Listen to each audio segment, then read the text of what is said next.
generation offended at everything, getting mad that a human thinks all lives matter. We don't need black or white or left or right. What we need is common sense. We need balance. We're all in the same boat. Why you trying to make holes? If they sink, we sink. This is madness. I'm offended that you're offended by me taking offense. You can't build a wall. Why does your house have a fence? I believe in two genders. I'm not mad at the rest. I'm just confused when a dude has a beard and some breasts. We won't always agree. No, I don't hate all police. No, I don't think that the system's racist. I just think the system hates people. I think fighting violence with more violence is what they want. Viruses and riots, people dying, we won't stay home. Black lives matter, all lives matter. What's all this division for? It's modern segregation. This is setting up a civil war. Burn the circus down, cause the world is full of clowns. They're all stupid and they're proud, painted smiles on their mouths.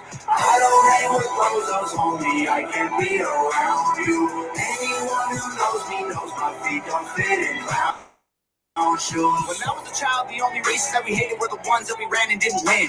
Then we stopped playing with each other, started hating on each other, started noticing the color of our skin. Christians and atheists, immigrants, patriots, we love the country, but we are not saving it. Wages don't raise through the rate of inflation, and half of the country hates all of the nation. It's funny that we think the world owes us something. All the phones got smart, but the people so dumb. We care more about the likes on a selfie than our moms, and the only time we ever speak the truth when we're drunk. We won't always agree. No, I don't hate all police. No, your thoughts and opinions, they facts, and they are not defining my reality. No, I think picking sides divides. It's probably what has got us here. United States is great regardless. That's what we've forgotten here. Black lives matter, all lives matter. What's all this division for? It's modern segregation. This is shutting up a civil war. Burn the circus down, cause the world is full of clowns. They're all stupid and they're proud, painted smiles on their mouths. I don't hang with bozos, homie, I can't be around you.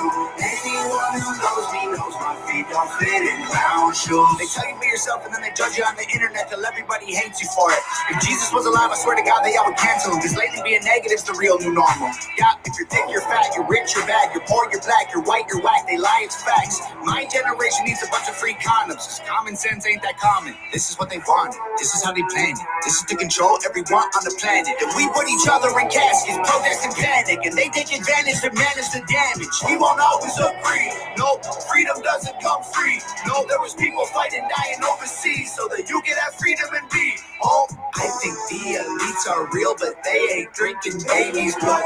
They're creating chaos so they have something to save you from. Black lives matter, all lives matter. What's all this division for? It's modern segregation. This is setting up a civil war. Burn the circus down, cause the world is full of clowns. They're all stupid and they're proud, painted smiles on their mouths. I don't hang with bozos, homie, I can't be around you. Anyone who knows me knows my feet don't fit in clown shoes.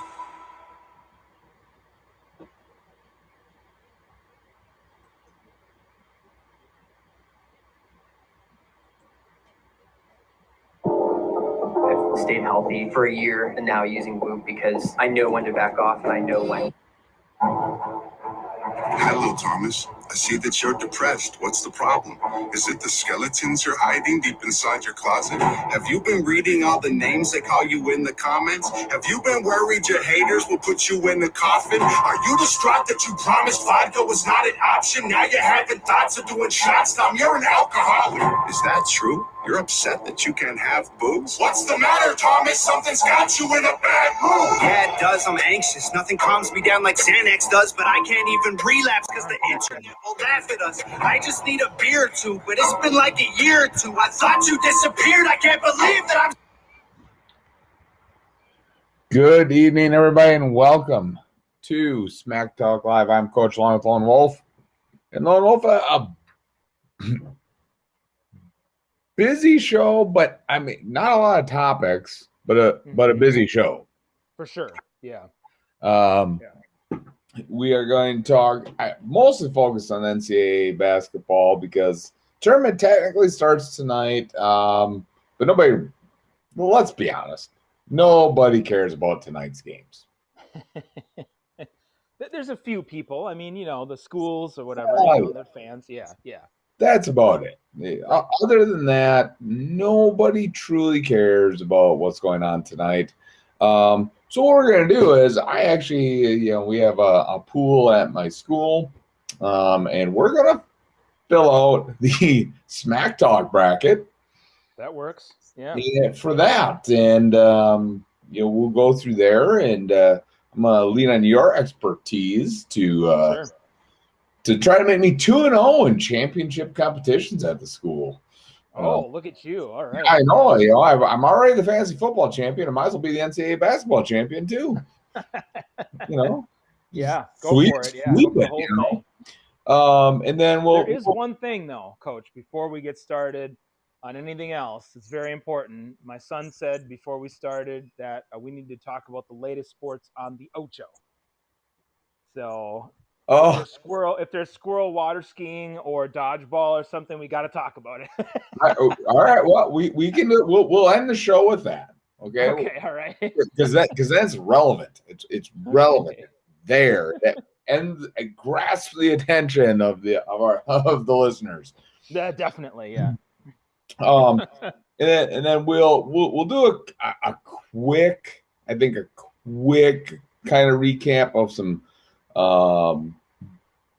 I think more important signings, or sure, yeah. I guess debatable signings, because there's some signings that people are just like raving about that I'm like, I don't know. Don't know if you agree. Yeah. Right. Yeah. And so because there's a lot going on right now in the NFL, a lot of signs every day.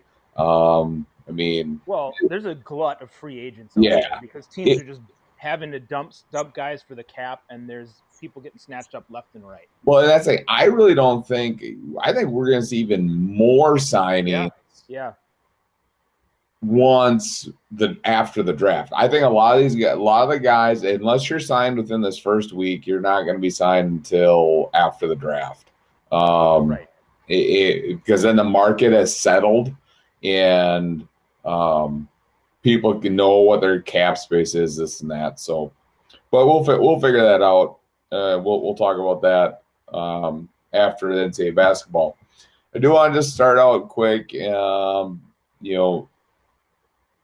One move that, and we actually talked about this a couple weeks ago in the NBA, because the NBA trade deadline is coming up.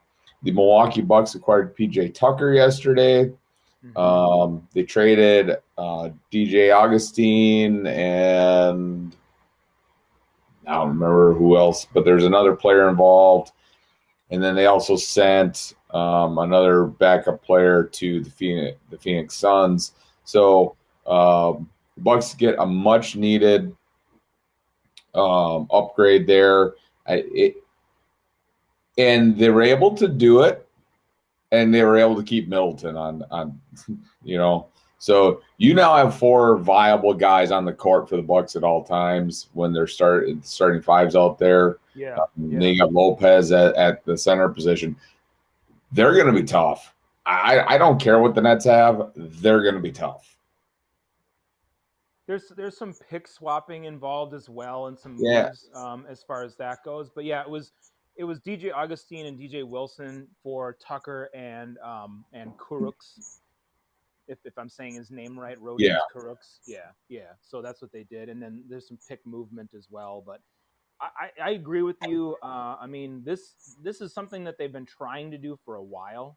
They've been trying to make this move, and they needed to make this move, right? We had talked about it. The Bucks are just kind of lacking a little bit.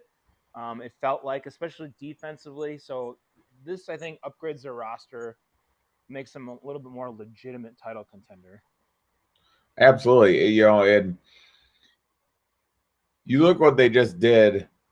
And, PJ Tucker's not on the team yet. He did not play with them last night. Right. They were now 19 to the 76ers and came back and won. Yeah. You're seeing a different approach by the Bucks this year. The last 2 years, it was all about gaining respect. And I think that's why they came out so aggressive at the beginning of the seasons and established themselves in the regular season, because they're trying to get respect from the league as a team. Now and they had to win all those games and really show they're legit. Yep. now people know they're legit. Right. And now it's about winning a title. So it's going to be interesting going forward. I think it's going to come down to the Bucks and the Nets in the East. And I don't know. I'm not sold on the Lakers in the West. I think the Suns and the Jazz are going to have something to say about that. But we'll see. We'll get more into that as we go on. Like I said, I just want to talk about that because they're our hometown team. And that's really the only NBA story that's really worth talking about right now. Yeah, I think so too. Yeah, there's more NBA stuff, but there really stories to talk about there later on in the season. Not really. Right. So, yep. All right. So NCAA basketball. This is before we get into the picks. They're doing these like super bubbles. Okay. Yeah. I still have an issue with the NCAA saying we will not replace a team if they have to bow out because of COVID. So if you have, you get to the Elite Eight and one of those teams gets COVID and cannot play, they're not going to bring in the team that lost to that team back to play that game. Yeah. Which I think they should do that. Because I was talking to one of my students, and they're going into sports broadcasting. And I said, wouldn't this be hilarious? This would be hilarious to me. This would be do justice to everybody that is so, that hates the NCAA. You get to the national championship game, and one of the teams has to be quarantined. Yeah. What do you think? What do you do? What do you do then, NCAA? You made a rule saying you are not replacing that team. Right. You know what? Guess what? Then the other team wins, right? Game over. Right. But you know what the NCAA will do in that situation? Sure, they'll make an. They will replace that team. Yeah. Because it's a moneymaker. Right. And oh my Lord, will it hit the fan then? But that would be hilarious. But that's the thing. Coach, how many times do we get down on the NCAA about all these different things? All the time. Yeah. How about this? Just say, you know what? We're going to do our best to make sure teams don't have to forfeit because of COVID, and we'll cross the bridge when we get there. Wow, that was hard. Yeah, that was tough. And everybody would be like, oh, okay. Yeah. Yeah, exactly. That's exactly what people, it wouldn't be a big deal, But now you've opened the door, because I just think it'd be super funny if in the Final Four and the finals a team had to bow out because of COVID. It really would. I think they're probably looking at it like, if a team goes out in an early round, we really don't care. Right. Big deal, and that's not where we're making most of our money anyway.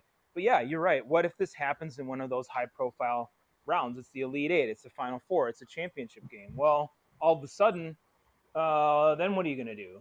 Right. And it's a high-profile school, and yeah, it's going to make a huge impact. All right. So just wanted to throw my 2 cents in there. I really think this. Though they're going to be, whoever wins the tournament is going to be called the national champion, and they're going to say they defeated such and such school.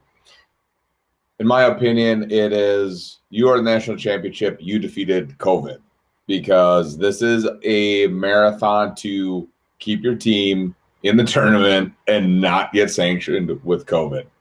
Yeah, it really is basically. Yeah, that's what it is. That's kind of been the whole year. You look at it, and we talked about the disparity between games, and what I think you're going to see here is it's hard to predict this exactly, but there are teams that were hit harder by COVID over the course of the year, and that's going to make an impact on some of these teams who are in the tournament field right now. Oh, absolutely. Yeah. So let's get started, because again, we're picking every game here. I'm sure we're not just going to pick and move on. We'll probably talk a little bit about at least some games. Some games, yeah, why not? But which region would you like to start with there, Lone Wolf? Well, and just before we do that, we can start. I'll grab one, but Texas Southern did defeat Mount St. Mary's, and Drake did beat Wichita State. Just so we're aware that that's Yep. the case. Yep, I see that in the bracket. It's updated already. Okay. Those teams have been eliminated. We still have was it MSU versus UCLA? UCLA and Appalachian State and Norfolk State. Yep. And those are also tonight yet, correct? Yeah. The one game is being played right now. Appalachian State, Norfolk State. All right. So yeah, pick one. I don't care. It doesn't matter. I'm actually not in the region, so I think I should go to the bracket itself, and we can talk about it. All right. Well, you know what? Let's start. We'll just start in the West with the number one overall seed Gonzaga. You know, and we'll just go. Yeah, we can do that. That's fine. Yep. We'll start there and move forward because we'll go through the first round, all the way through the tournament, second round, third, Sweet 16, Elite 8, Final Four. Sure. So we'll just start. We have number one Gonzaga either versus Norfolk or Appalachian, or Appalachian State, 1 versus 16. Can we get a repeat of the Virginia collapse this year, Lone Wolf? Do you think? Not in this game. I agree. Honestly, yeah, it's not going to happen. Gonzaga, I think, is a darn good team. Sorry, there's not going to be a 116 upset, at least in this 116 game this year. Right, for sure. Yeah, I mean, and we'll talk about this as we go forward, but Gonzaga to me is, normally the top number one seed may not be the clear-cut number one seed. In this tournament, to me, they're the clear-cut number one. Yeah, they are. And I was talking to a couple people, and they're like, yeah, but they almost lost in the conference tournament. So what? Right. That was the closest game they had all year. Yeah, and those teams know Gonzaga. They know how they play. They see him. Played them twice already. Yeah, and those coaches know Mark Few and what he does. So, I mean, I don't put a lot of that. Yeah. I don't put a lot of stock into that either. All right, moving to, and I'm just going down the line, so I'm not going like up and down to the two. We have number 8 seeded Oklahoma versus number 9 Missouri. These 8-9s, it's kind of hard. I don't know much about Oklahoma or Missouri, to be honest. Yeah, I would say Oklahoma in this situation. I like Lon Kruger better in the tournament. Missouri, to me, they've had a bit of an up and down season, and so I'm not sold on them. 8-9 is tough usually, I think, but in this case, I'd go with the 8 and I'd go with Oklahoma. That would be my pick. Yeah, and here's the funny thing, because we just we talk about the game disparity. Right. You have Oklahoma at 15-10 and Missouri at 16-9, right? But you go to the conference games, and this is probably why Oklahoma got the 8 and Missouri got the 9. Ohio or Oklahoma 9-8 in conference, Missouri 8-8. Because their opponent's point per game relatively close, and their points per game are relatively close. So they're basically almost even, except Oklahoma has one more conference win because Missouri probably had one canceled. Sure, right. So, and I was originally thinking that too, Oklahoma over Missouri. So we are in agreement there. So we are moving them on in our bracket. Next game, we have the I'm going to say infamous. Yeah. Creighton versus University of California, Santa Barbara, the 5-12 seed. These are always interesting. We have some, not personal experience, but I don't know how many times we had the UWGB Phoenix back with Tony Bennett playing. Yeah. And they were the 12 low seed. Yeah. And they were beating the 5 seeds. Right. They beat Jason Kidd's team. Yes. Cal. And that was a Cal team that people thought could go to the Final Four. Right. And they got knocked out in the first round. So yeah. Yeah, I mean, I look at this game and yeah, infamous. I suppose because of the comments and everything, and we talked about the coach at Creighton before. I don't know a lot about UCSB, so I mean, that's one of So those teams so that so some key stats here for the yep, Lone Wolf. UCSB's point per game 62.8, and their scoring 76.5. Creighton's is 68.3, and they're scoring 77. yeah. So Looks like that UCSB is pretty good in transition, but to me, I don't know. I don't see the makings of an upset in this case, unless Creighton just falls flat and the guys don't play for the coach, which is possible. just possible. But I don't know if there'd be an upset in the making here. I don't know of anything that UCSB does exceptionally well. So I would say that Creighton will win this one. Right. And I agree. I think Creighton moves on also. Um, I just have a feeling that we're gonna have a pretty boring tournament. I don't think there's gonna be a ton of huge early round upsets uh, Yeah, like we normally get, but could be wrong. I think Moving what you'll see on. though, Coach, is there's going to be some teams in here that not necessarily like you said early on. There may be few, but there'll be some that 4 or 5 seeds or something that might surprise some people, Right. and Yeah. they might make a run. Yeah. Yeah. So Moving on. Virginia versus Ohio for the 4th versus 13. I mean, I don't know anything about Ohio, but I know Virginia. I think the only thing that could impact them is that the ACC right now, I think, is probably the hardest hit conference with COVID yeah, issues. definitely. And that's the only thing I think would help Ohio possibly get the upset here. But I think Virginia walks easy in this one. Yeah, I think it's going to be a lot closer than that. Ohio has some talent. They have a legit NBA potential player on their squad. And Virginia wins. This isn't the same Virginia as 2 years ago that won the whole thing. They don't have the same firepower. But what I will say is Tony Bennett, we know the Bennetts well. He plays good team defense, and I think it'll be just enough to get past this team. I think it's going to be a closer game than people expect. All righty. So we agree. We've agreed on everyone so far. So far, yep. USC number 6 seed versus Drake the 11 seed. I know nothing about either one of these teams. So other than Drake beat Wichita State by 1 point tonight.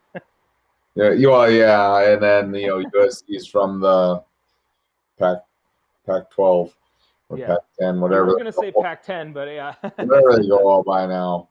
Yeah. I mean, what I would say here is I think that it depends for Drake. And I don't know if this is the case or not. They had some of their scores go down.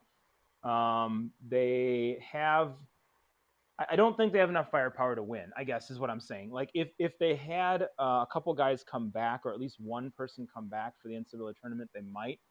Well, one guy had a broken foot and was out, so I don't know if he's back or not. And if he did come back, they might have a chance. But I would say, just as a gut check, if they can barely beat Wichita State, who I think is down, and I don't think they're as good as they used to be.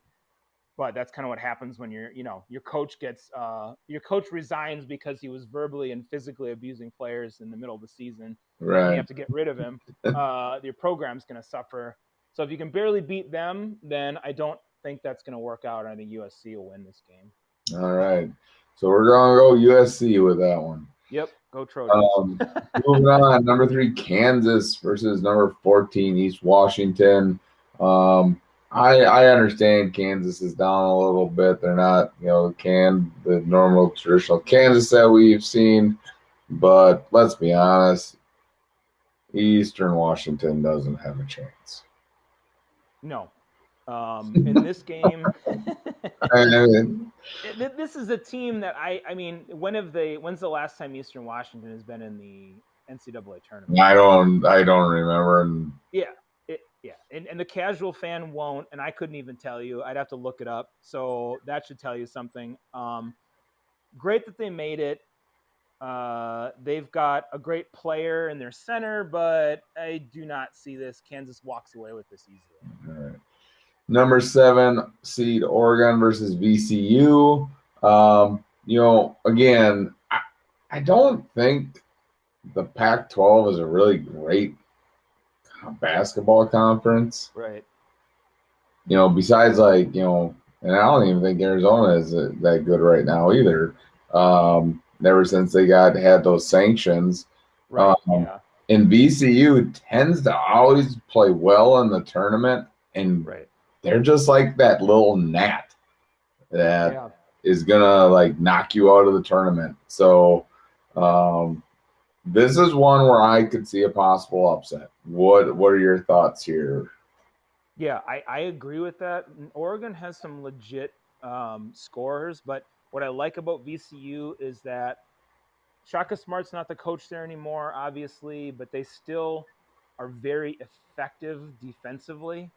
And I think as long as they limit their turnovers, they can win. And I think they probably will. I agree with you. I think there's going to be an upset here, and VCU is going to beat Oregon. All right. So we've agreed on every single pick so far. So far we have. So and VCU has the A10 player of the year. I mean, they've got some real legit possibility there. So I think they will win. Yeah. All right. And then the final first round game of the Western region is Iowa, the 2 seed, versus Grand Canyon University, the number 15 seed. Let's be honest, the Big Ten is probably one of the best basketball conferences in the country, if not the best right now.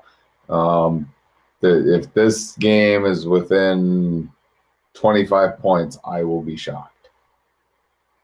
I like the story of Grand Canyon. Bryce Drew is now the coach there, one of the sons of Homer Drew, and he took him there. I think this is his first year coaching. He took him to the NCAA tournament.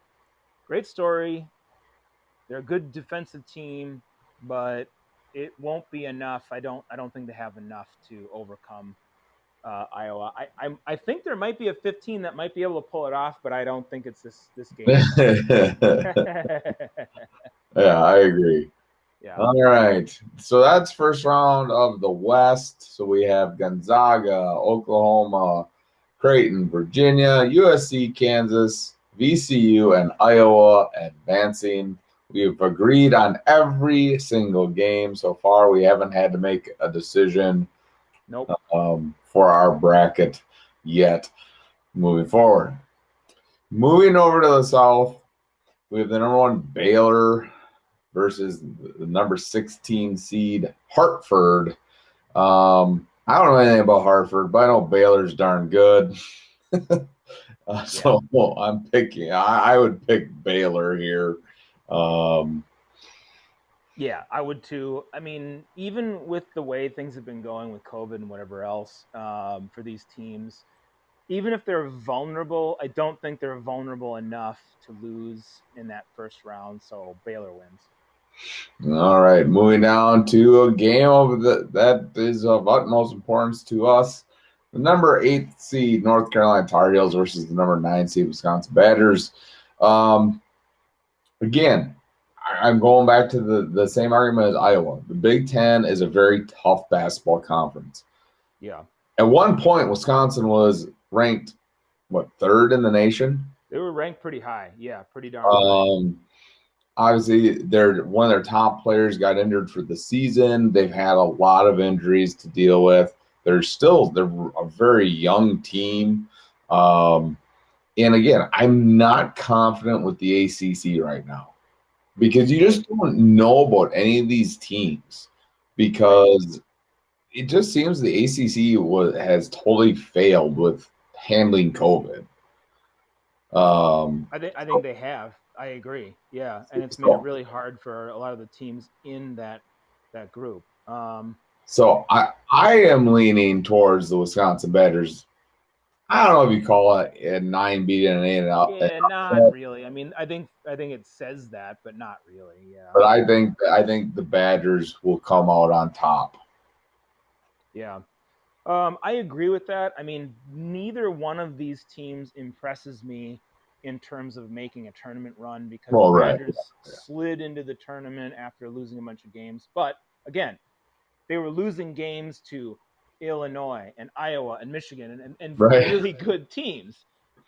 Whereas the Tar Heels, I mean, they just didn't really impress down the stretch. And this is not a stacked Tar Heels team. It's not a very good one. So, yeah, I agree with you. Wisconsin will win this game. All right. Still have not disagreed. Still agreement. Yeah. All right. This has to end. I'm sure it will.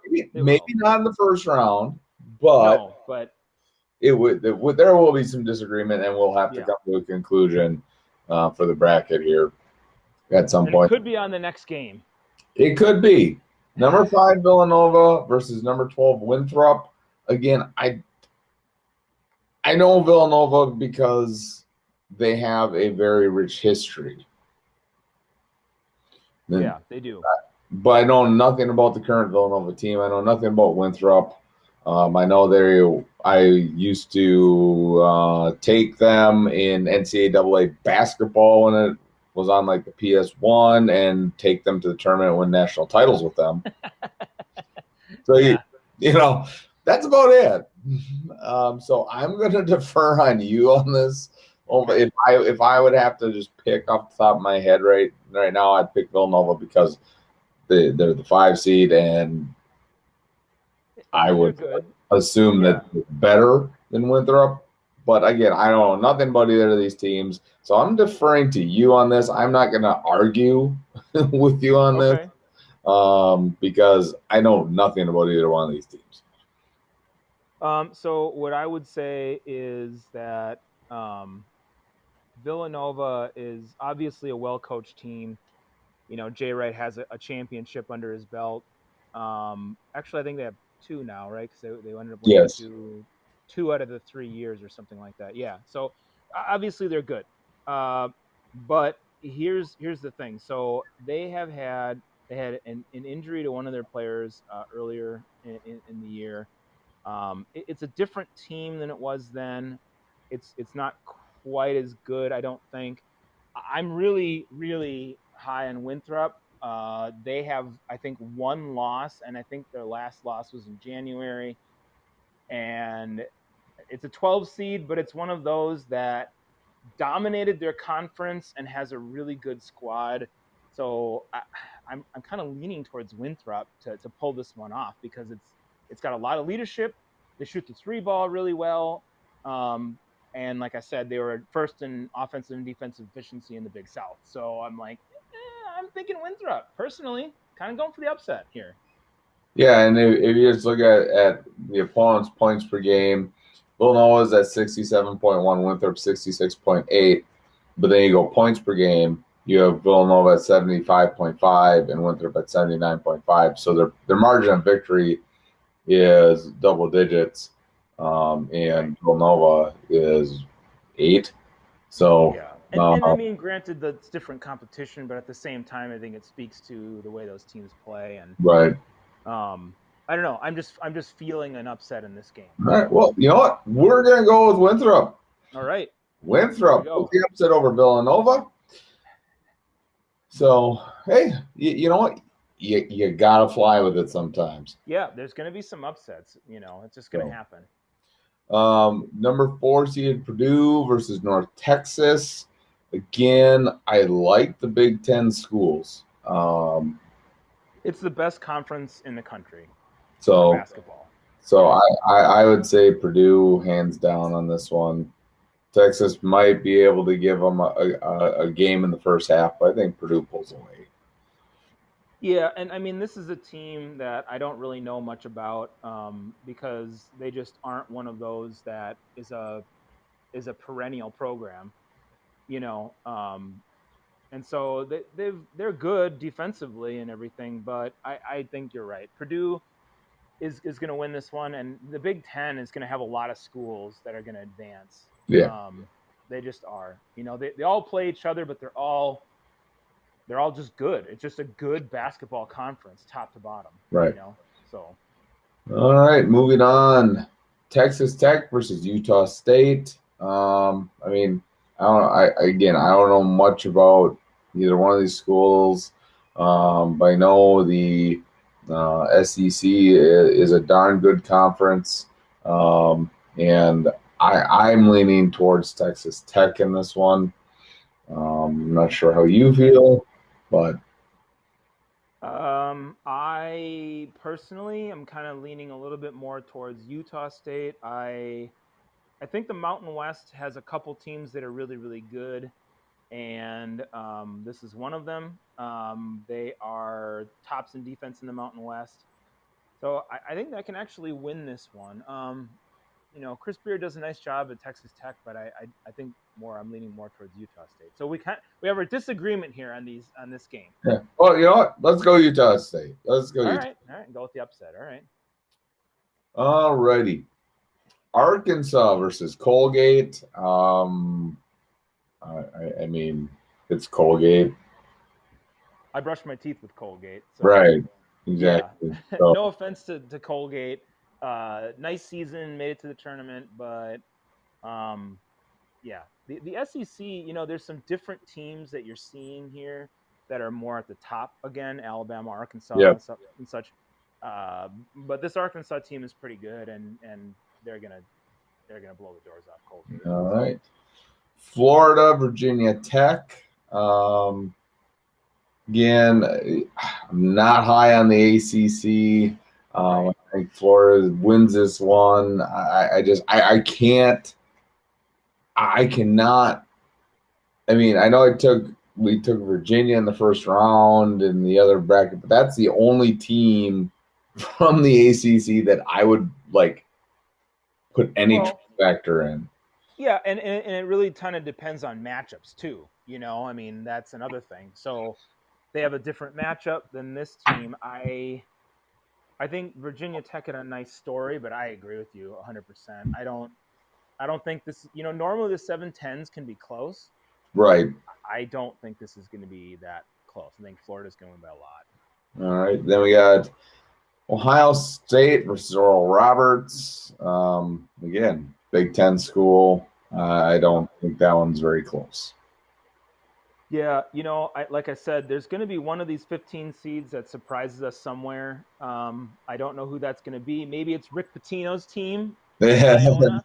But Oral Roberts. I'll only say this: they do have the number one scorer in America on their squad, so they have a good player. I think part of the problem is, you have one guy and then you have everybody else, and they have to play at that level. So is it possible that Oral Roberts could pull it off if he goes like Steph Curry nuts in the NCAA tournament? Maybe. But I agree. Ohio State, they're battle tested in the Big Ten, and they'll win this game. All right. Moving on to the East region. Number 1 Michigan versus number 16 Texas Southern. Does Texas Southern have a chance? So you're saying there's a chance? Well, no. I'm asking you. No, they don't. They don't. Okay, sorry. They do. They have a 0.1%. No, 0.01%. I don't know. Whatever. They have a small chance. Yeah. All right. Moving on. Number 8 LSU versus number 9 St. Bonaventure. I mean, St. Bonaventure in the past has had some decent, luck in the tournament. Yep. Again, though, when you look at conferences, you got the Big Ten and the SEC. I think are heads and shoulders above everybody else when it comes to basketball in the country. So I'm leaning LSU, but if you can change my mind, Lone Wolf, I'll go St. Bonaventure. Not really, because I mean, I look at this game and it's kind of a toss-up in my mind. So if I look at that and I say that, St. Bonaventure is really good in the Atlantic 10. They were, really efficient offensively and defensively, but I don't know. I mean, they have some really good players, but I'd say LSU too. To me, this is probably going to be a really close 8-9 game, but I think LSU wins too. Yeah. Alrighty. So we're going with LSU. Moving on. Number 5, Colorado versus number 12, Georgetown. And here was one of my upsets here, Lone Wolf. I like Georgetown. I like what they are doing there. I don't think Colorado is, again, that's just one of those conferences is, great. You did really well, but right. I like how Georgetown's playing right now. They won their conference tournament. Yeah. And there's good teams in that Big East. So yeah. And so I like Georgetown. What do you think on that? Yeah, this is one of those. It's not only a feel good story because Patrick Ewing is now the coach, and right. John Thompson had asked him to be the coach and all this stuff. But I like the way they're playing right now, and that's the key. They had a point in the season where they weren't playing that great. Now they're playing great. They're gelling. I like this upset too. I agree with you. I think this is a definite upset for sure. All right. Florida State versus UNC Greensboro. I guess that I forgot about Florida State in the ACC. They are the other ACC team that I would be somewhat confident that they could at least get one win in the tournament. So I like Florida State over UNC. They have been a very consistent program over the last 15 years or so. Getting to the tournament, they just haven't been able to get make the run. But I like Florida State in this one. Yeah, I think that if you talk about coaches in college basketball, I don't think people talk about Leonard Hamilton enough. He's a really good coach. He's been doing a really great job at Florida State for a long time. And he builds his teams well to do a good job in the NCAA tournament. I don't know if he'll ever win a title. I mean, maybe if he has one more score or something on one of those teams because they always do well defensively. But they'll win this one handily, I think. All right. Moving on, BYU versus either. Well, is it Michigan State? Yeah, Michigan State. Yep. Sparty. Yeah. Or against UCLA. Mm-hmm. Now, and that game's tonight. So. And that game's tonight. Now, so here's the thing. Here's the problem. Depending on who BYU has to play, right, would change my pick. I know, and that's the hard part, right? I mean, we're right in the middle of it right now. Because I'll tell you right now, if Michigan State pulls that off, I think they can beat BYU. yeah. Because again, the Big Ten's tough. The Big Ten's tough, and right now, Michigan's up by 4. Sure. Yeah, and about halfway through the first half. Man, this is tough. We may need to come back on this one a little bit later here, but I mean, what do you think about BYU? I guess that's what we need to focus on here. Sure. Yeah, we can start with them and then we can go to the other ones. I mean, it's funny because that makes it hard for some of these because you think, oh, who's going to be the one that gets? I don't know, and it's like, right. Yeah, it's tough. I think that BYU is decent. They had to play against Gonzaga. They're in the West Coast Conference now, so they've had to handle that team. But I don't know if that's enough. Like you played Gonzaga, but you get used to playing Gonzaga. Like we talked about. The teams in the West Coast Conference play Gonzaga. They still all lost to them. Right. So you play competitively, but if you had beaten them, I might have a little bit more faith in BYU. They have a good record, but honestly, I think BYU can get upset by either one of these teams. So let's put in the upset right now. Okay. And We'll say the 11's going to beat the 6. Yeah. Before we submit it, we will go ahead and we'll go back and look at the score and. Oh, sure. Yeah. As far as who's going to go. Yeah. Yeah. All right. So number 3 Texas versus number 14 Abilene Christian. I mean, also in Texas. Also in Texas. I think, yes. Yeah. I think Texas kind of rolls in this one. Yep, I agree. Shaka Smart gets another win in the NCAA tournament. Then we have UConn versus Maryland. You had another Big Ten team in there. I do like UConn though.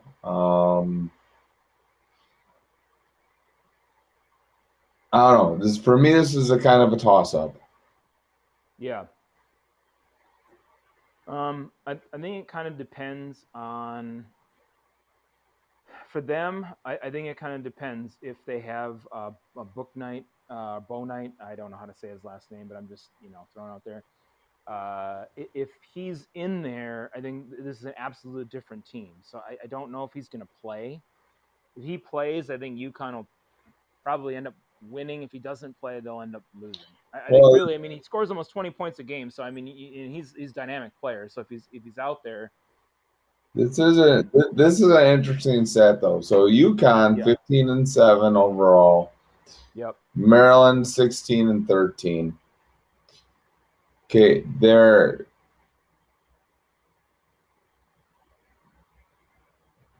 has a better BPI ranking than Maryland, but UConn is 0-4 versus top 25 teams, and Maryland's 4-7. Yeah. For a team that was 9-11 in the Big Ten. Yeah.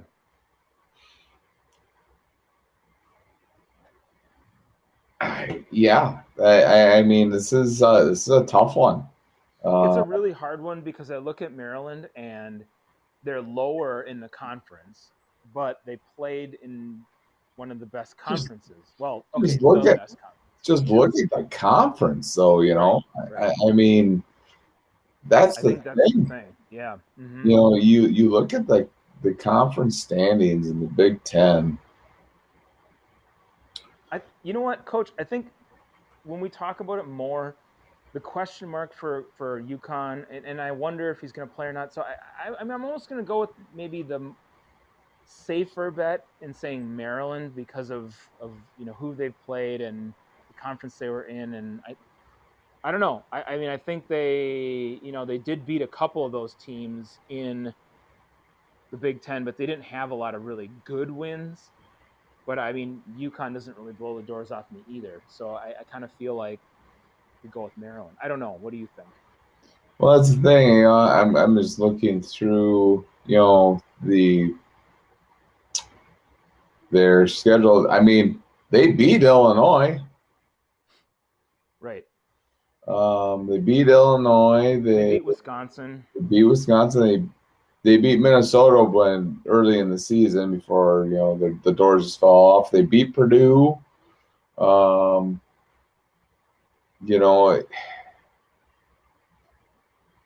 beat Rutgers, who finished in front of them. They beat Michigan State twice. This is a tough one. Real tough one here. I mean, my head is processing and saying Maryland, but my heart is saying UConn. You know what I'm saying? Yeah, I hear you. It's a hard one. It's a hard one to call. But I'll say this: it's your bracket, so I've kind of told you what I feel. You can go either way. I'm gonna say let's go with UConn and then let them all, because I don't think the Big Ten's getting every team through the first round. No, yeah, I mean, there's going to be a team here or there that do lose. And I'm not including the Michigan State game tonight because they're not in the first round yet. Right. So, So I right now I'm going to go you, but we'll go UConn. Okay. Alabama versus Rick Pitino and Iona.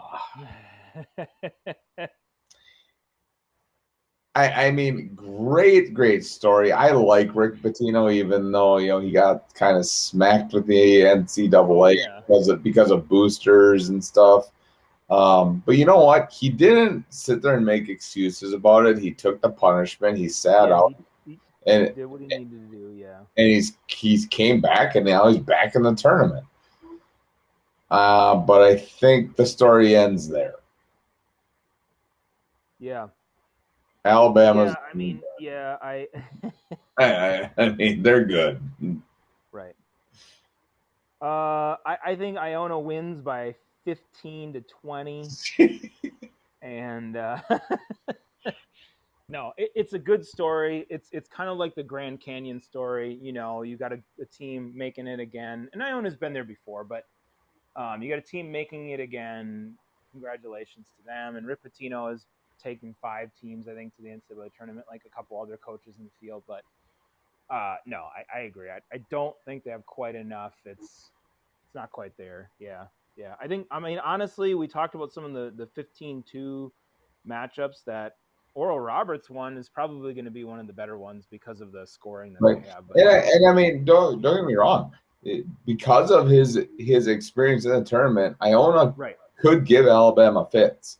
I think they could. Yeah. I just think Alabama is so talented. Unless they come out and just totally overlook Iona, they're going to win. Which I don't think that they'll do. So, I don't think that's going to happen in this case. All right. So we have right now Michigan, LSU, Georgetown, Florida State. The winner of Michigan State, UCLA. Yep. Texas, UConn, and Alabama moving on to the second round out of the East. Yeah. Going to the Midwest, the last region. Number 1 Illinois versus number 16 Drexel. I mean, is there anything to say about this one? Nope. Illinois wins. Sorry, Drexel. Loyola, Chicago versus number 1 Georgia Tech. I'll say this. I'm riding the wave, and I'm going with Loyola Chicago because it's feel good. All right. We'll go there then. Because I think they're good. They're a good team. I think that's a toss-up game. Again, it's an ACC team. I'm not sold on the ACC.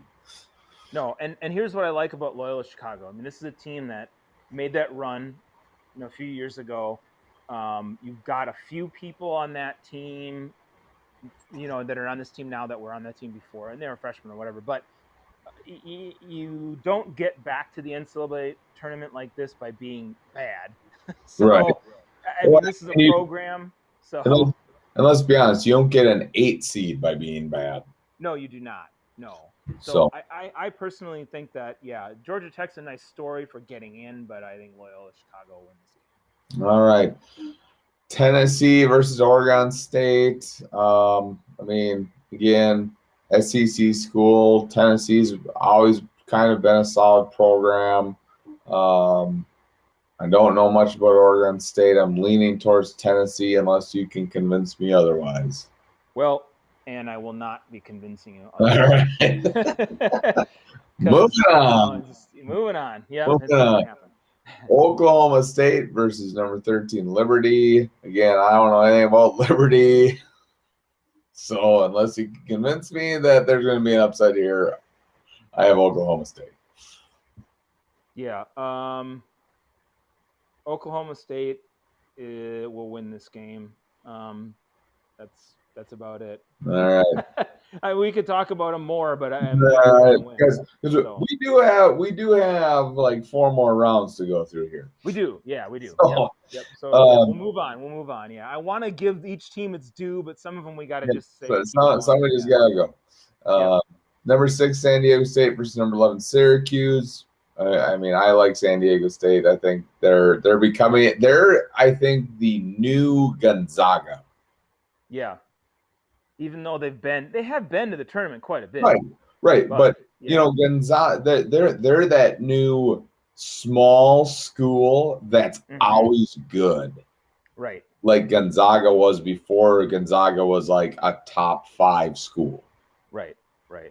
Yeah. Yeah, I agree. I mean, this team and the coach, the legendary old coach who was there had retired, and they've got somebody new. But look, I mean, obviously the program was well cared for, and they're still coming back to the tournament. So, yeah, I think they win. I think San Diego State wins. Yeah. Yep. Moving on, number 3, West Virginia versus Morehead State. I don't know anything about Morehead State, but I'm leaning West Virginia here unless you can convince me otherwise. Why do I always have to convince you? No, I'm just. Yeah, that's your job, Lone Wolf. It's my job to convince you otherwise. Yeah. You know, this team has a lot of momentum coming into the tournament, and they haven't lost a lot of games. You know, I think they lost their last game in December, but I'm not sold on them. I think this will be a close game. I don't really like West Virginia that much as a team to win a whole lot in the tournament. You know, no offense to them, but I just don't feel it. But I think they'll get by Morehead State. All right. Number 7, Clemson versus number 10, Rutgers. Again, another 7-10s.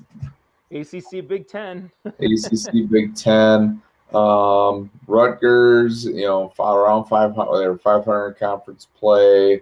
I think this is kind of like the UConn Maryland matchup. It's kind of these 7-10 ones are tough. What do you think here? The 8-9s were easier than these 7-10s, right? I mean, yeah. You know, the hard part about Rutgers is they're just one of those teams in the Big Ten. You know, like one of them. Do they? You know, I don't know. I'm not sold on them. You know, but at the same time, I don't think Clemson is very good. So I'm waffling a little bit. I'd probably go with Rutgers just by the fact that I think the conference is better, like we've talked about. But I'm not like, you know, oh my gosh, that's an absolute. I just here's one thing to think about. Yeah. Clemson, and again, it's hard because the ACC they didn't play a full conference schedule because of all the COVID issues. Sure. Clemson 2-1 versus top 25. Rutgers 1-7. Oh, okay, yeah. That's scary because these are all good teams that you're playing. Right. That's know. Okay. And then I would go Clemson. I mean, I conference wise, I guess I was just kind of leaning more towards them, but that's stark. And I would say, let's go with Clemson instead. All righty. And then Houston versus Cleveland State. I mean, I don't know anything about either one of these teams. You know, just because it's a 2 versus 15, I'd lean towards Houston. But I don't know. You know, is this the 15 seed that you feel can knock the 2 seed off? Yes, I think it's a possibility. Yes, Houston, you know, was efficient as a team, but there are several things about the Houston Cougars. So their top scorer transferred after 4 games, another scorer turned pro, another guy who was tops in scoring for them had a torn ACL and has returned, but you know, you come back after an ACL, you're not the same guy. So I mean, there's a lot here that, you know, you go through the AAC and you win, you know, you put yourself in a good position, whatever. I'm not sold on Houston at all. This is, to me, smells of a possible upset. But you know, then you got to pick it, right? Then you got to man up. Right, that's what I'm saying. Right? I don't know. I mean, any of these could be upsets, Lone Wolf. Right, I know. Yeah, this is one to me that could very well be. Cleveland State's in the Horizon League. They're pretty good, but all right, I'm going to be a wimp, and I'm going to go with Houston. I mean, I don't know. This is your bracket. Yeah. My problem is I don't think the Horizon League is very good right now for the guys. It's not. Yeah. And that's my only concern. Right. That's not a very, every now and then their conference is really good. This is not one of those years. Right. So, all right, we're going to go Houston. So we have Illinois, Loyola Chicago, Tennessee, Oklahoma State, San Diego State, West Virginia, Clemson, and Houston advancing in the Midwest. Going back up to the West for round 2. Round 2. We have number 1 Gonzaga versus number 8 Oklahoma. Do we need to talk about this game? No, Gonzaga wins. Yeah, Gonzaga wins this one. Yep. This is going to be a good game here. We may disagree on this game. Number 5 Creighton versus number 4 Virginia. To be honest, when I first looked at this and filled this out, I have Creighton advancing to play Gonzaga in the Sweet 16. Okay. What are your thoughts here? I sort of agree, but at the same time, I don't. I'm like, kind of in between. Here's why. I just like the brand of basketball that Tony Bennett plays. And maybe that's a bias, but at the same time, I just feel like Creighton doesn't play teams usually that play that type of defense. Virginia doesn't have a lot of firepower, but I think that they could hold Creighton and be able to win. So I would tend to disagree. I'll go with Virginia. I don't know. I mean, that kind of leaves us in a bit of a quandary, but that's kind of where I am with it. And I'm just looking at stats. The point differential for Creighton was 9. And it was 8 for Virginia, so that's close. Their BPI, Creighton 13, Virginia 11. The starkest difference in major statistical categories is Creighton was 3-2 versus top 25, and Virginia was 1-3. Okay.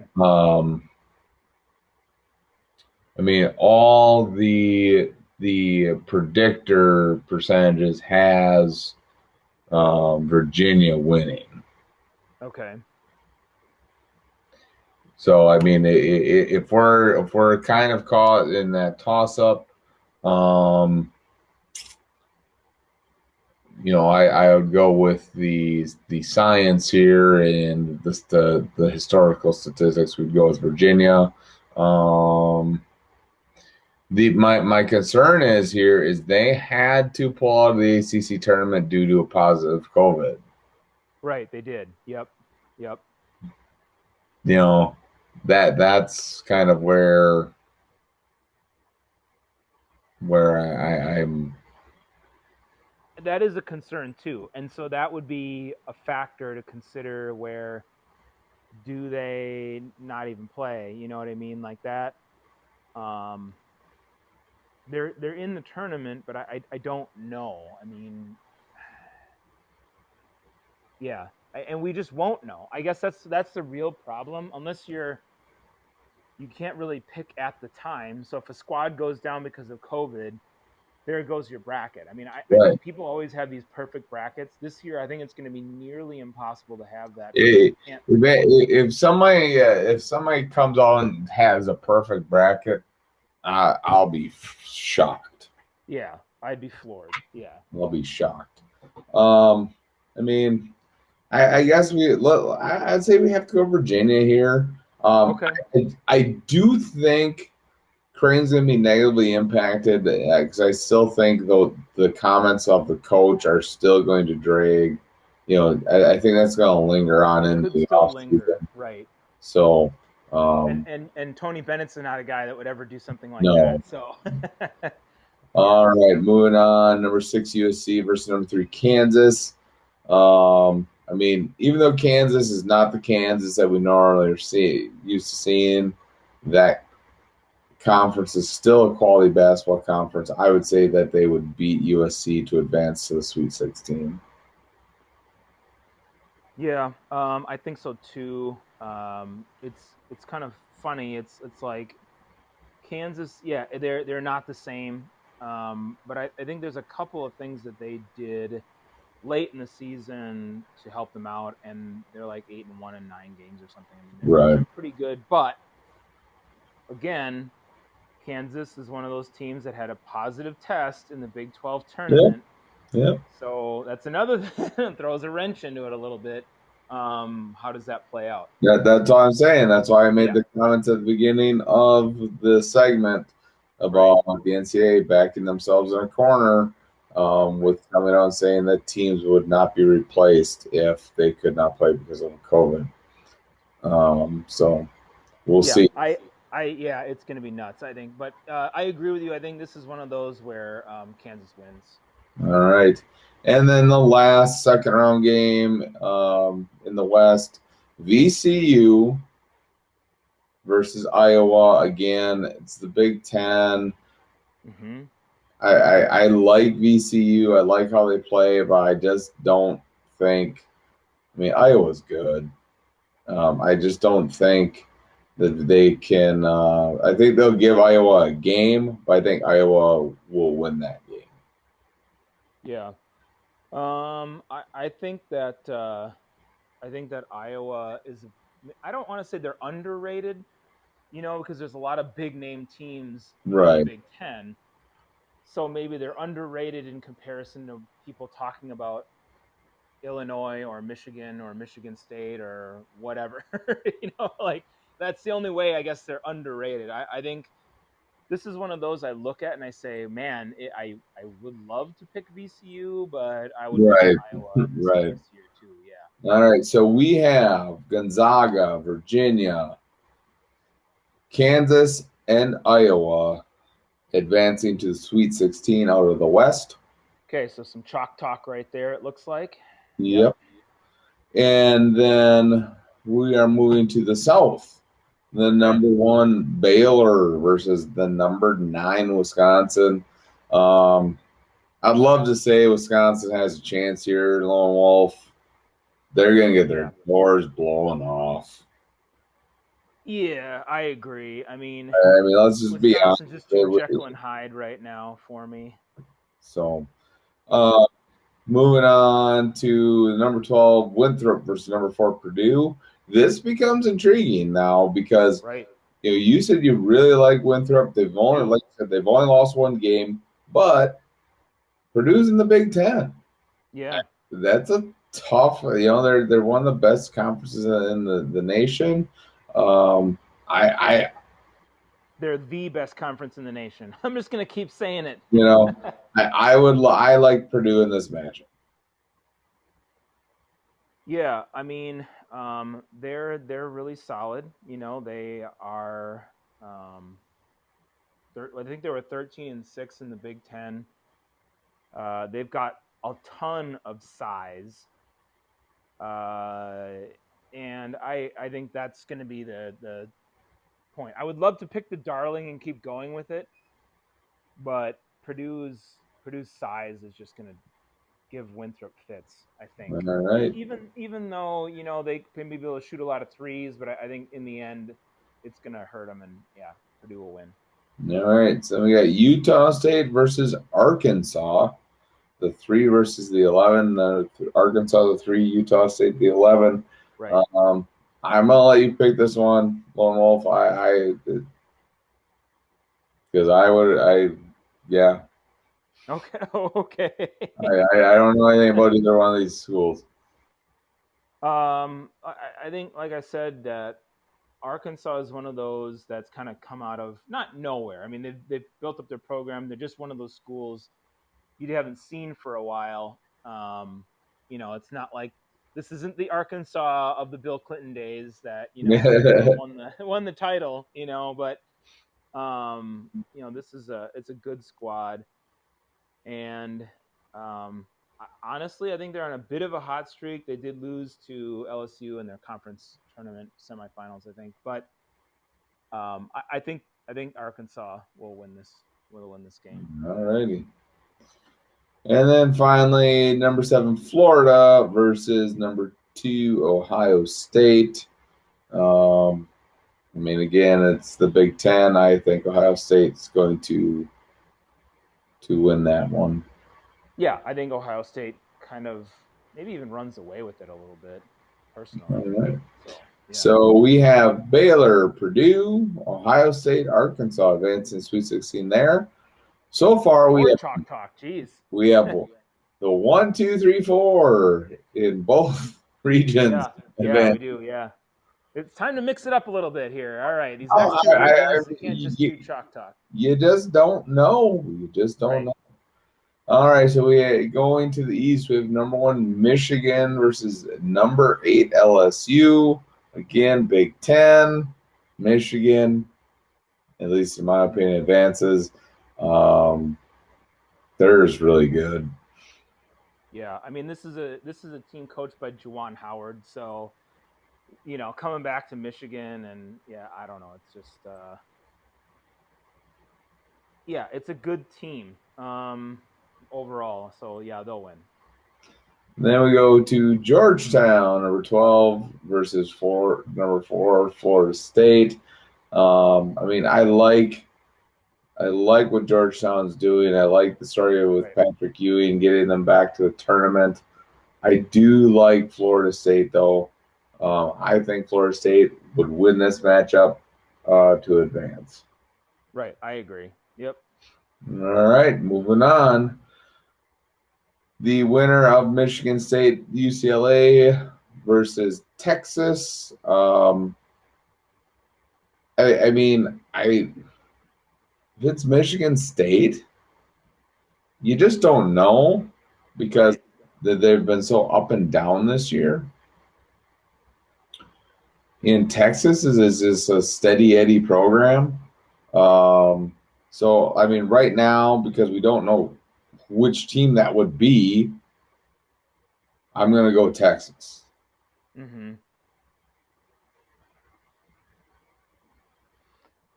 Me too. I think that Texas has been kind of waiting for Shaka Smart to get his feet under him, and they want to see wins there because he's done well. He did well at VCU, and they brought him to Texas for that reason.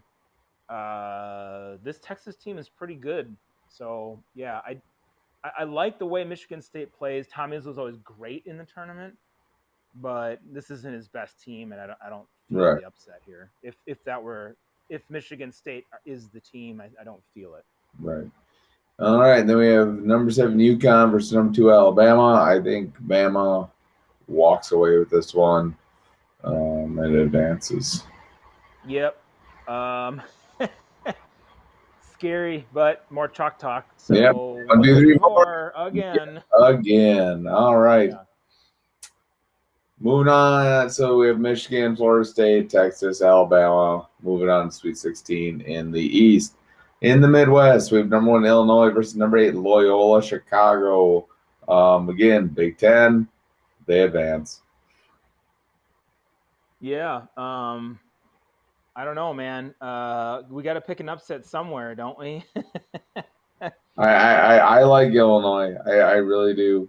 I have a hard time saying that Loyola Chicago is going to be able to beat Illinois. Right. No, I know. I mean, Illinois is really, really good. I just, I'm jonesing for an upset here. I got to pick one eventually. But it's not there. Not in this game. This could be one of those years we don't see a major upset. I was thinking that you're going to see a team, though. There's going to be a team here. Now, here's why.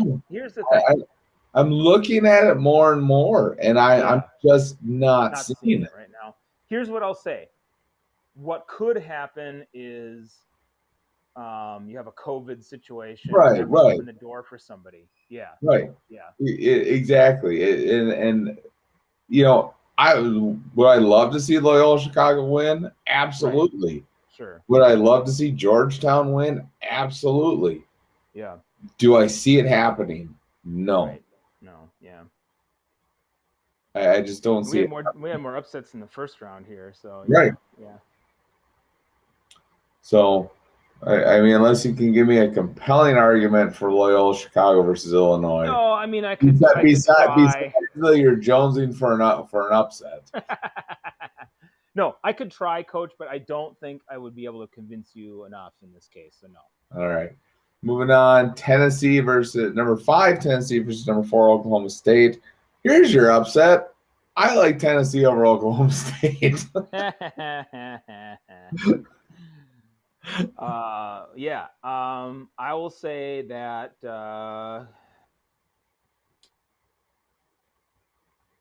I don't know. I like Oklahoma State a little bit more. Although I will say this: the SEC is really good. Yeah, I just feel like it's possible that Oklahoma State could pull this off. But you're right. I think we should go with Tennessee. I mean, I see them and as a team coming out of that conference, I think they have the possibility to do it. And, I mean, Rick Barnes has had some adversity in the NCAA tournament here and there, but I think that this is a team that could do it. So, yeah. All righty.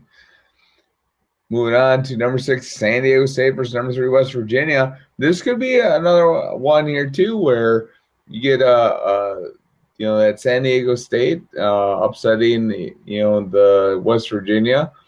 I don't know. Again, I don't know a ton about either one of those schools. So I think this is one of those where I can make a compelling argument for you. I think that San Diego State will win this one. This is not I'm just not high on West Virginia. I don't think that they're that great of a team. Sure, they've scored a lot of points in some games, and that's amazing. Good for them. But this is a team that plays really good defense. I would go with San Diego State over West Virginia. So all right, so we have San Diego State advancing. Yeah. And then finally, number 7, Clemson versus number 2, Houston. We're not high on really either one of these. Either one of these teams, exactly. Somebody has to win. That's true. Who? I'm gonna let you pick this one. Okay, that's fine. I'm not sold on either one of these teams, but if you're not sold on either one, then I tend to defer to the higher seed because Clemson's got a really good player and they've got some solid non-conference wins, including against some Big Ten teams. But yeah, I think just this is kind of to me this is a toss-up game, but I think Houston wins. All right, so we're going to go with Houston. So we have Illinois, Tennessee, San Diego State, and Houston advancing to the Sweet 16 of the Midwest. The first bracket we have that some upsets there, that there's some upsets in. So moving to the Sweet 16, back up to the West, we have number 1 Gonzaga versus number 4 Virginia. I know we've been talking about the defense that Virginia plays. I don't really think it matters here. I think Gonzaga wins this and goes to the Elite Eight. I don't think Virginia has enough to get past them there.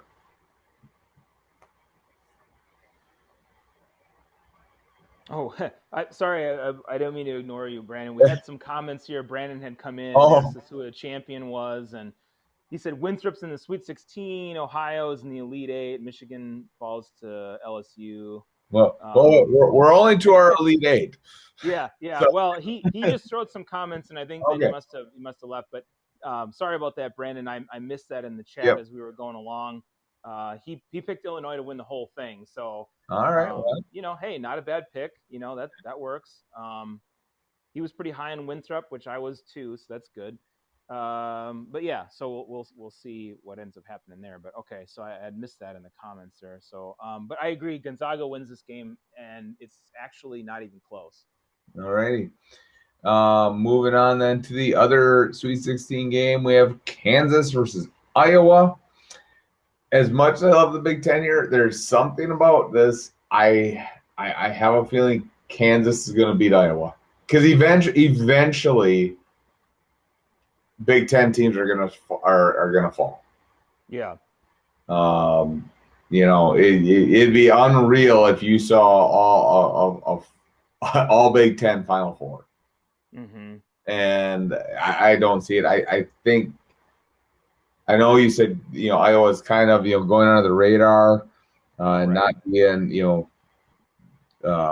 getting the respect that they're probably due.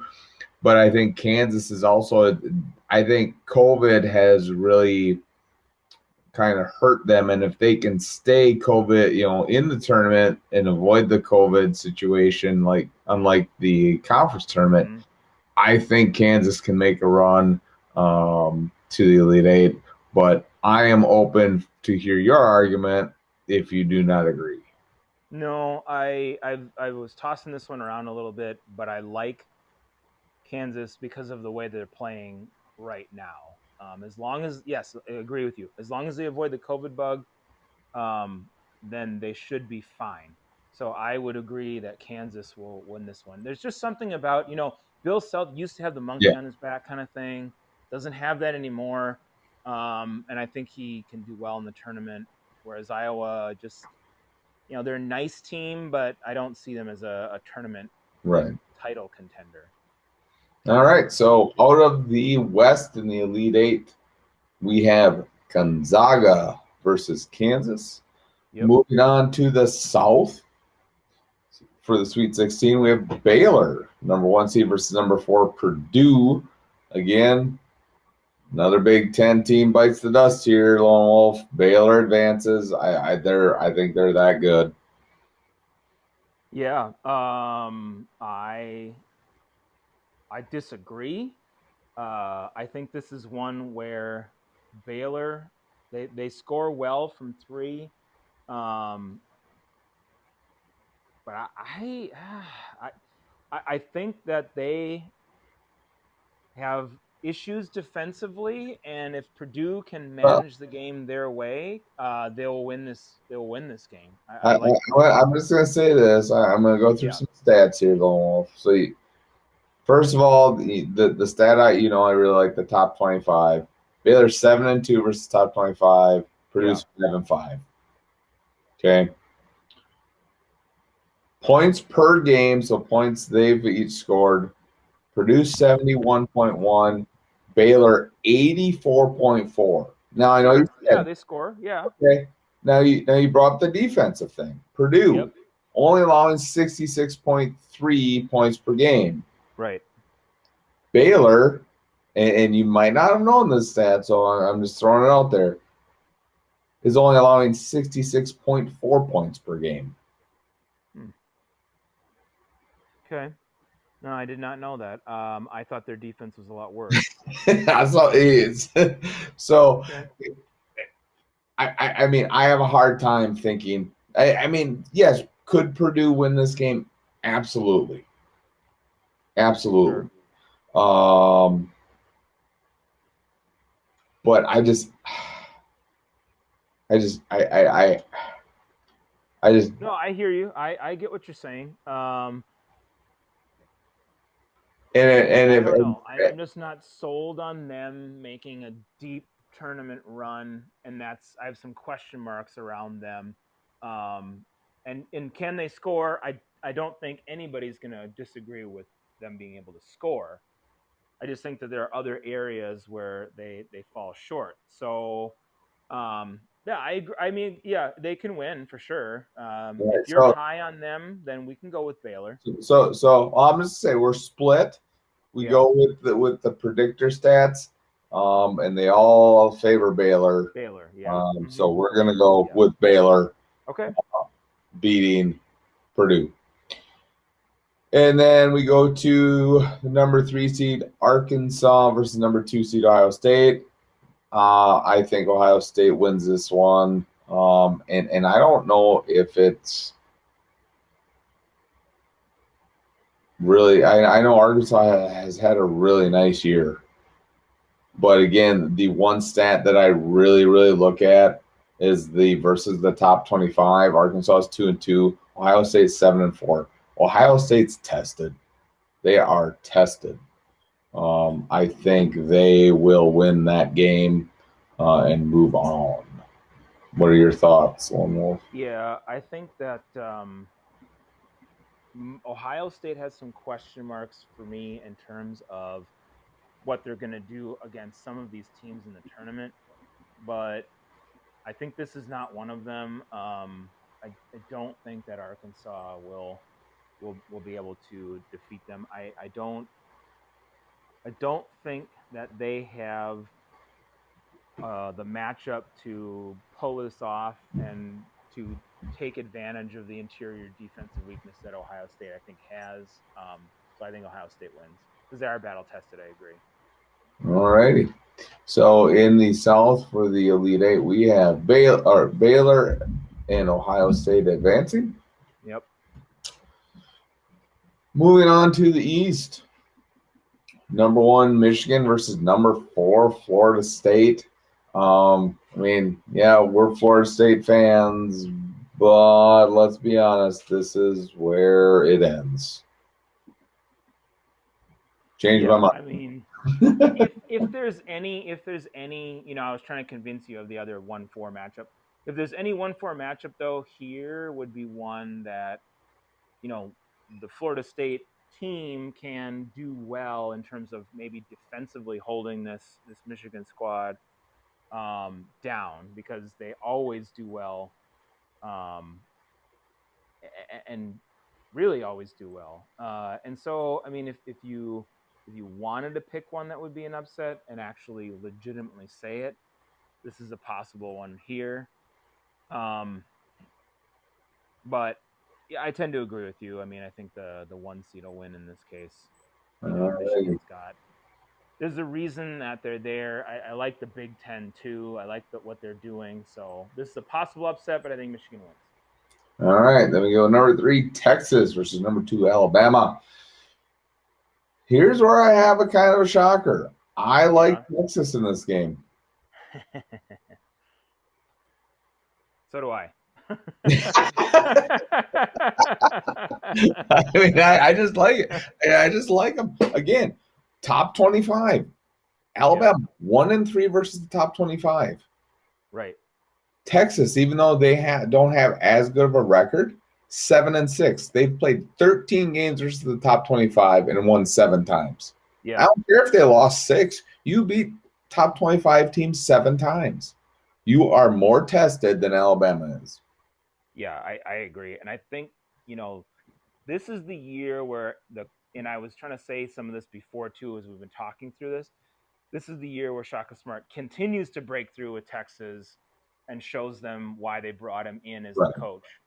So they beat Alabama, who they had a really nice year, and the SEC is good in basketball. It's not bad at all, obviously. But, we're getting to the make or break games now. And yeah, Texas wins this one. I agree.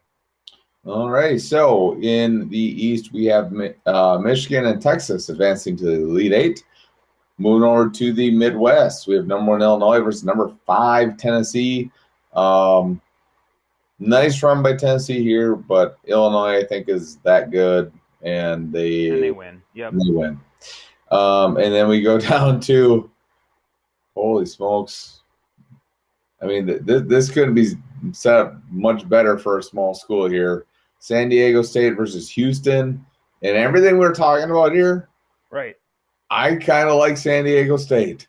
I agree. Yeah, it's time to pay the piper, Kelvin Sampson, this is, he's been in Houston for a little while, but no, I like San Diego State too. I think this is one of those, there's got to be a team here who does it, and this is the team that does it.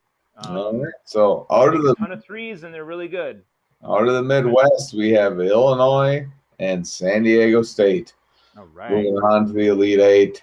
All right, so back up to the West. Number 1 Gonzaga versus number 3 Kansas. Gonna be a good game. You're in the Elite Eight. These are all gonna be good games. They're all good games. Right? So yep. When the rubber hits the road here, right. I'm going off of what I know of these teams. I think Gonzaga beats Kansas to move to the Final Four. I agree. I mean, the Zags are just that good. All right. Moving on to the South. Baylor versus Ohio State. This one, God, this is going to be a good game. If this happens, this is going to be, I think, one of the better, Elite Eight games we've seen in a while. I like both teams, but their top 25 records are similar. Baylor 7-2, Ohio State 7-4. Baylor does play a little bit better defense. Or so you think. Well, going off of the points per game, I know. Yeah. They play better defense. So I mean, I don't know. To me, this is a toss-up game. What do you think here, Lone Wolf? I mean, it is a toss-up game because you've got Baylor, who I think, points per game, you look at it and you say that, but I think there's some defensive issues at Baylor, but there's some defensive issues with Ohio State too. So you've got that, and they both have, great scoring from a couple of different people on their squad. They both can get up and down the floor, but I think Ohio State plays a different brand of basketball than Baylor. Baylor's going to be up and down more, whereas Ohio State may try to control the tempo. So whoever does that wins. Looking at the matchup, I don't know. I tend to think if you can score, you'll probably win, unless your defense is lights out. And Ohio State doesn't have a lights out defense. They're battle tested, but I think Baylor wins. I think just because of the scoring ability. If you can score, and you do not have a drought. That's we have to pick what we think's gonna happen, and I'm okay with going with Baylor here, advancing to the Final Four in that bracket. Going to the East, we have number 1 Michigan versus number 3 Texas. Can Shaka Smart get Texas to the Final Four? Yes. All right. Yes, he can.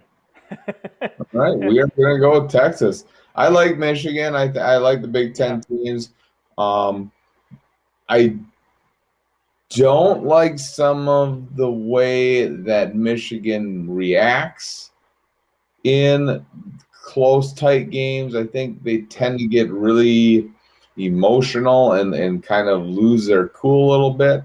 And I think that this game with Texas is going to be a very good game, a very tight, close game, and I think Shaka Smart will keep his guys a little more level-headed than Juwan Howard will. Yeah, and I think Texas has such good balance all the way around. This is just one of those things. I mean, I think this is one of those times when you look at a team, they're poised to make a run, and I agree. Texas is that team. All right. Move on. Illinois versus San Diego State. Can San Diego State get to the Final Four?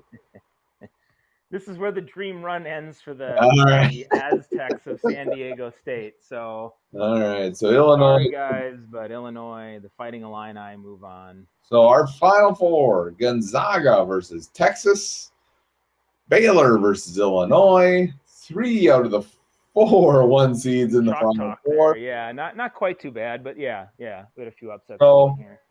Start with Gonzaga versus Texas. I mean, can Gonzaga get to the national championship game and have a chance to be the first undefeated national championship team since Indiana? Yeah, in Indianapolis. Yeah, I think they can. I mean, Gonzaga to me is just that good. There's something about this squad, and I mean, this is going to become apparent as we keep talking, but I'm picking Gonzaga to win the whole thing. So, I mean, Gonzaga is that team where Mark Few finally breaks through and does it, but I think they're going to do it. I agree. I like Gonzaga here, and I did. I have Gonzaga. When I went through everything, winning the whole thing too. Since we're already in the Final Four, doesn't matter. Oh, and thanks to Brandon for putting his Final Four out here: Zaga, FSU, OSU, and Illinois. So he did differ slightly from what we had, although aside from FSU, maybe OSU, Illinois, and Gonzaga. Yeah, I mean, I could easily see Ohio State beating Baylor. Sure, right. So that's very plausible. But when you just look at it on paper, I like Baylor. I think they're too explosive for Ohio State. There's one thing about the Big Ten is that it's a great basketball school, but it's more of a physical style basketball, and Baylor does the up and down. Right. They run gun a little bit, and I don't think Big Ten adapts to that style very well. We saw that. Not all the time. We saw that when Wisconsin made it to the championship game versus Duke, even though they were within a bucket of winning. You could tell they were not in their comfort zone that whole game. Yeah. So, but anyways, we're all right. So Zaga, and then on the other Baylor side, versus Illinois. Again, so this is a tough one. It's a really hard toss-up game. Yeah. I mean, the stats are almost identical here. 66 points allowed for Baylor, 68 for Illinois. 7-2 versus top 25 Baylor, 7-3 for Illinois. BPI rank 2 for Baylor, 4 for Illinois. Points per game, 84 for Baylor, 81 for Illinois. Yeah. Oof. I'll tell you what. I think this is a real, legit Illinois team. And I had questions about Baylor anyway. I don't really have as many questions about Illinois. I mean, they had a freshman who averaged almost 16 points per game in the last 4 regular season games, to add to the scoring that they had from their other people. So I like Illinois in this game. If you look at it and you say all the chips are fairly equal in terms of the stats and stuff, Illinois is the cream of the crop in the Big Ten, and I think that they'll prove it here by winning this game. All right, we're going Illinois. So our national championship game, number 1 Gonzaga versus number 1 Illinois. We've already both said it. We both like Gonzaga. Yep. Now, the only question here, Lone Wolf. Yeah. Tiebreaker score. What is going to be the final score of this game? Sure. Yeah. I think you see a little bit more scoring here. I get that there could be, some decent defense, but these games usually tend to have a little bit more scoring. I think that it's going to be maybe, oh man, okay, think about this here. 78-71. All right. That's what we're going to go with. It's going to be more than that, but I think it's going to be a little higher score. All right, that's what we're going to go with. Okay. All right. So we have Gonzaga national champions over Illinois in our bracket. We'll keep everybody posted on how we're doing. I'm submitting it right now. All right. So we had a few upsets in there. We had a 3 making the Final Four. I think it's just going to be interesting because we've talked about it ad nauseum probably in this show. COVID is going to impact these things. It absolutely is. So don't be surprised if a team bows out and your bracket goes to crap and you're like crying over it because of a team getting the COVID bug and you're done. So. Right, exactly. And that's the thing, the COVID bug on any of these teams could definitely change the entire tournament. So yeah. So anyway, yep. But we will keep it posted right now.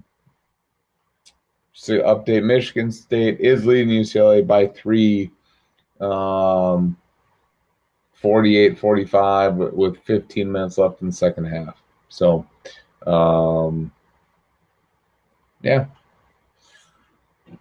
All right. So moving on. Well, briefly, a couple of NFL free agent situations. Yeah, we have about 10-15 minutes, so we'll talk a little bit NFL free agency. before we get too much into that, into the NFL free agency, something that could definitely change how the stance of the Texans on Deshaun Watson. Mm-hmm.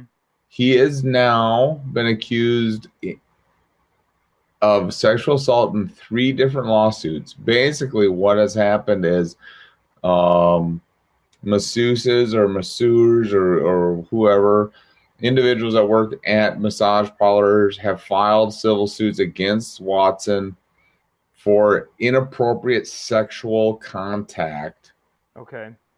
at massage parlors. Now,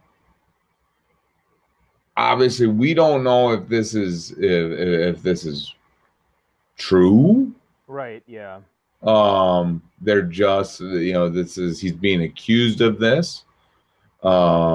He's not being criminally charged, from what I understand. They're civil suits. But this could change how Houston reacts here.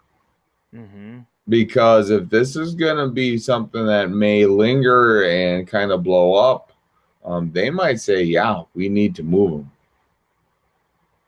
I agree. I mean, anytime you have this type of conduct, we don't know the whole story, obviously, but this doesn't look good. Optics are bad for this.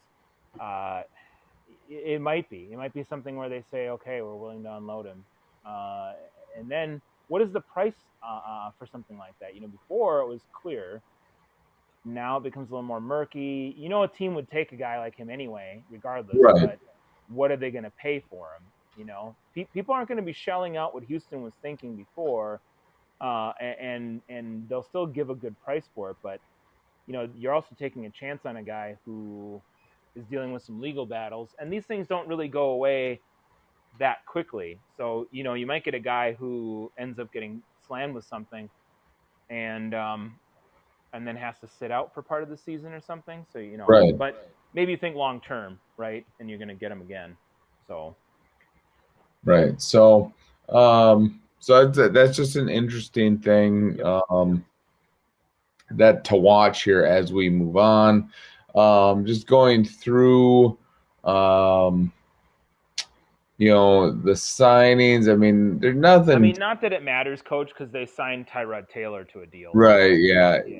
But that that's interesting there. A couple of. It's insurance. Yeah. Couple of just interesting signings. The Raiders, after trading away their Pro Bowl center and moving a bunch of their offensive linemen, they signed Kenyon Drake. Right. Good choice. You have Will Fuller signing with the Dolphins. Right. I want to get your thoughts on this. So I have my own feelings about this, but I think this is a name that people are probably buzzing about. But I think we'll see. Cardinals, Patrick Peterson signs with the Vikings. Yeah. I mean, it's a good move for the Vikings, but why did you go and spend so many draft picks on secondary help in the draft last year if you're going to go and spend millions of dollars for a veteran corner? Right. Why didn't you just do that last year? Right. And I think personally, and the reason I asked you about this, because my feeling on it is Mike Zimmer's great defensively, but Patrick Peterson is now at a time in his career when he's a name and he's more overrated than he is, Yeah, so his best days are behind him. Yeah. I don't understand what the Vikings are doing, to be honest. Well, yeah, there's that too. And I don't think their GM knows what he's doing either. So,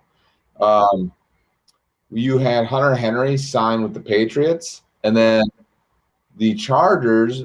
And here's where I had this discussion, and I was talking to some other people, and they're they're very upset that the Packers didn't bring back Corey Linsley and that he went to the Chargers.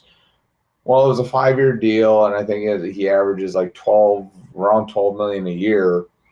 He's 29 years old, has had a major knee injury. Mm-hmm. NFL linemen usually only have good years up till about 31, 32 years old. So he's got maybe 1 to 2 years left, I think, of really high production, if that. And there are guys who can last a long time. Right, Looking at there are, but Jackie I'm Slater's of the world, but yeah, going off of the current time. Jesse Slater is old school. right. You Yeah, don't I see know. offensive linemen in the league doing what he does anymore. Right. But then they let Hunter Henry go. And to combat that, they signed Jared Cook. Right. Okay, Jared Cook, quality tight end. But there's a reason Not Hunter Henry. there's a reason Jared Cook bounces around from team to team. Yeah. Because he's not elite. No. And he's getting older. Right. So I think that's interesting. I don't understand where the Chargers are going right there. They have a quality quarterback there. They have some quality pieces, but I'm just kind of confused on where they're going with the rest of the roster. They're not in a win now mode. They're in a we want to make the playoffs mode. So, I don't know if this is the best way of doing that. They're probably still going to be competitive, but I don't know. I don't know if this is exactly what they need to do. I agree. I find it interesting. So the Chiefs release their 2 starting offensive tackles, and then they go and sign Kyle Long, who came out of retirement. Right. What the heck is that? Who was fighting injuries. That's interesting. Well, and then we talked to Brandon about this last time, who was a Buffalo fan, but I mean, Buffalo's I think they're the clear number one. I mean, I know Kansas City has Mahomes, but if you can't protect a quarterback, it's not going to happen. Right. It's interesting. Juju Smith-Schuster has not signed anywhere yet. Talking with the Jets. He's talking with the Jets. I think that's where he'll end up. If he lands in the Jets, if I am New York, yeah, I'm doing whatever it takes to get Deshaun Watson right now. I know he said he doesn't want to go play there, but you go play there or play in Houston right now. If they get Juju, that I think that would totally change Deshaun Watson's thought process. Oh, I think so too. Because not only that, because remember the Jets, they drafted a receiver, Mims, I think, if my memory serves me correctly. And so then you've got an intriguing possibility with this Mims, who's the second-year guy, and then you have Juju. All of a sudden, things are looking up, and you have a coach that actually knows how to coach. I mean, this is, New York, and there's some possibilities there. So right. You have the Washington football team sign Ryan Fitzpatrick, right, to possibly help bridge. Draft a quarterback in the draft and be a bridge quarterback to a young guy. Which I kind of like that. I like Fitzpatrick. I think he's a good journeyman quarterback that can give you a year or two while you develop a young guy to be ready to play.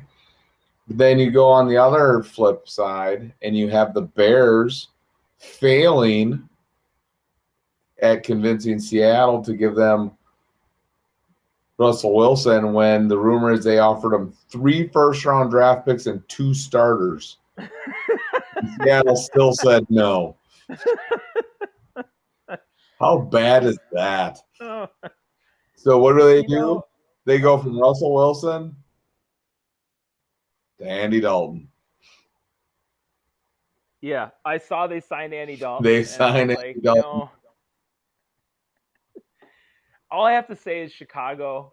I don't like Chicago. I was born and raised in Green Bay. We both were. We don't like Chicago very much. But from an objective standpoint and being on this show, I feel bad for you, Chicago fans, because your GM should have been fired last year. I 100% guarantee that a ton of Chicago media right now is probably saying the same thing, and a lot of fans are calling in and screaming their heads off about it. The guy needs to go. Pace needs to go. Goodbye. Right. This GM is just terrible. Chicago, you're going to be mired in mediocrity again next year if this continues. And guess what? It's going to. So, and then you have the Packers. They obviously re-sign Aaron Jones, which, I mean, they did enough moves to get the money there. He did take less money. He could have gotten a lot more money in free agency. So that tells me he does want to win more than Lindsley did. Which is fine. I mean, you get your money, but don't complain when you don't win a ring because you went to San Diego.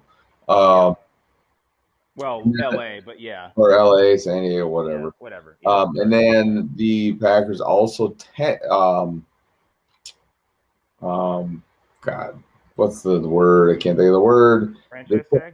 They put a tender offer on Tunyon, so they have a right to match or receive a second-round draft pick, which I think you're going to match that unless it's an outrageous contract.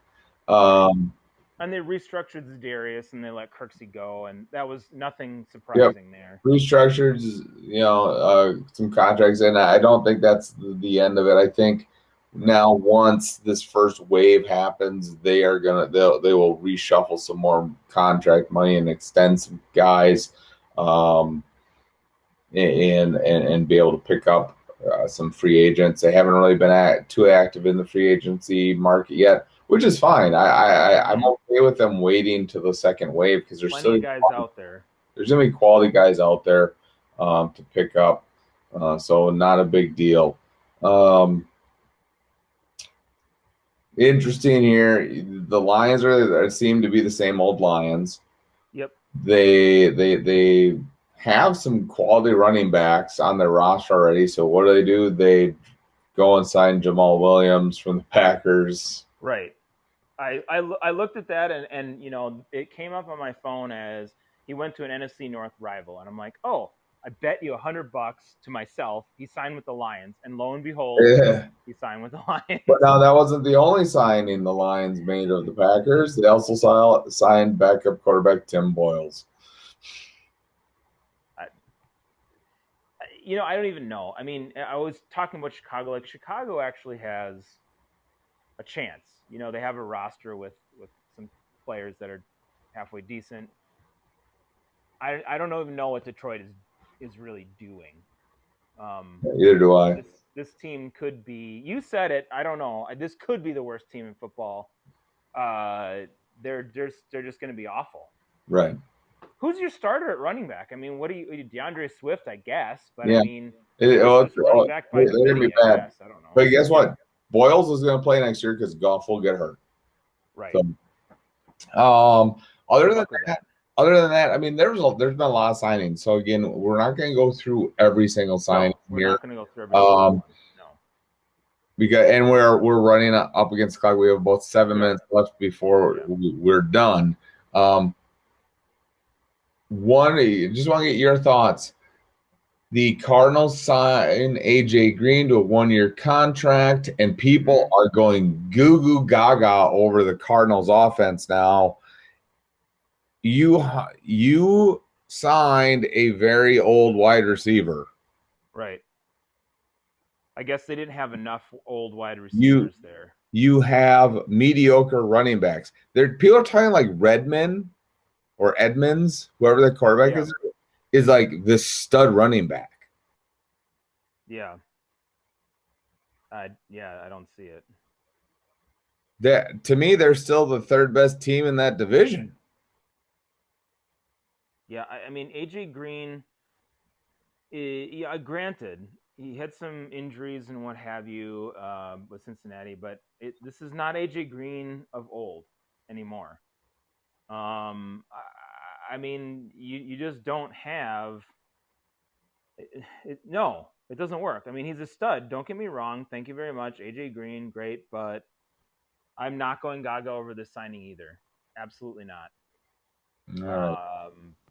So you have the Cardinals with the ageless wonder, Larry Fitzgerald, and now an old receiver in AJ Green.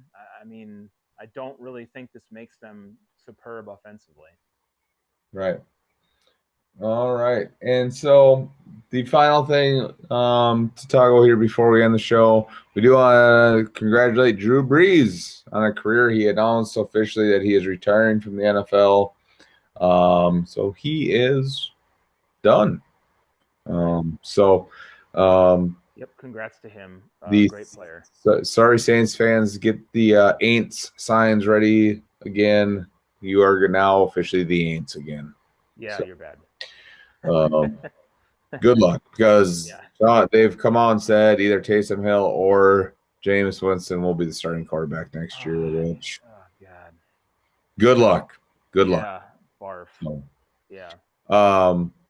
But that's it for tonight. We do have to get going, Lone Wolf. We do not have time for any more. We'll be back next week, update the NCAA tournament, and talk some more NFL free agency. So thank you, everybody, for listening. Have a great week, and we'll talk to you next time. All right. Have a good night.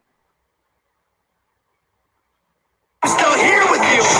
My therapist said me and you can't speak again. I locked the devil out, but it was you who let the demons in. Tom, you're a comedian. I'm only gonna tell you once. You really need to be my friend. I'm walking alone in the darkness, sharks in the water, a sky full of vultures. The doctor been giving you pills because the pressure you're under been giving you ulcers. Shut up. Let me remind you, I'm independent because I'm the guy who does anything that I want to go viral. You're independent because no one will sign you. You gotta YouTube the